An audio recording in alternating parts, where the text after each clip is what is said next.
Jean-Pierre d'Abidjan. Moi, j'ai beaucoup réfléchi.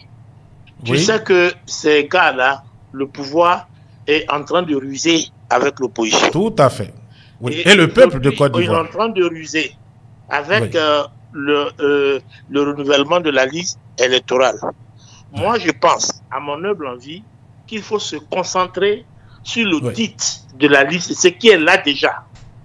Mais s'il refuse la révision, s'il refuse déjà la révision, excusez-moi de vous avoir coupé, alors comment pensez-vous qu'ils vont accepter la révision, c'est pour inscrire les nouveaux votants, les nouveaux majeurs. Bon, comme ils ne veulent pas le faire, ils vont nous entraîner jusqu'à la fin. Or, le plus important, même avec cette liste qui est là, si c'est audité, que c'est propre, ils ne peuvent pas gagner d'élection en Côte d'Ivoire ici. Ce n'est pas possible. Oui, c'est une bonne idée. Ils ne peuvent pas. Et puis, ils peuvent pas. Donc, comme ils vont ruser, et on va aller jusqu'à vers la paix, on va dire non, on n'aura plus le temps de faire ceci, de faire bon, même l'audit va durer tel nombre de mois, et machin et tout. Moi, c'est mon point de vue. Je veux qu'on se concentre sur l'audit. Et puis, un jour, notre président a dit quelque chose qui est très important.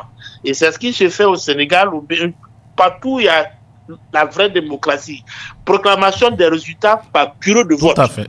Parce que quand ça va se passer, nous, on peut investir tout le territoire. Et rien que ces deux éléments, on peut les avoir. Sinon, tel que c'est parti là, je t'assure, mon frère Isaac, ils ne feront pas la RLE. Ils ne le feront pas. Et ils vont nous entraîner jusqu'au bout là-bas. D'accord. Et puis, si ils maintiennent leur position et qu'ils ne le font pas, est-ce que ça ne serait pas déjà une défaite pour l'opposition? C'est-à-dire que, écoutez, bon, déjà, M. Ouattara refuse le dialogue politique où l'opposition veut poser toutes ces questions. Maintenant, si on sort de là, et puis bon, on accepte leur, on peut dire leur dictature, ok, il n'y a pas de problème, il n'y a pas de révision. Bon, comme vous le dites, on peut le faire en décembre ou en novembre. Voilà, donc cette année 2025, on le fera à la fin. D'accord, donc allons-y, on va réviser. Non, je dis ça pour la simple raison, et que, parce qu'il va y avoir la révision de la liste électorale. On demande à auditer, on demande à réformer la CEI. Ça fait un peu disparate. Et donc, c'est pour ça que je dis, on n'a qu'à se concentrer sur ces deux points-là. C'est-à-dire que quand ils vont être acculés, au moins, ils vont céder sur un. Parce que si la liste est bien faite là, même s'il n'y a pas de nouveaux votants inscrits, la liste qui est là, ils ne peuvent pas gagner d'élection. C'est truffé d'erreurs, de plein de conneries. Ça suffit. L'opposition réunie va gagner cette élection. Proclamation des résultats bureau par vote. Si on réussit à faire ça là, ils ne pourront pas gagner l'opposition. Je t'assure. Et je suis certain. Parce que tel la que c'est CEI parti aussi. Oui.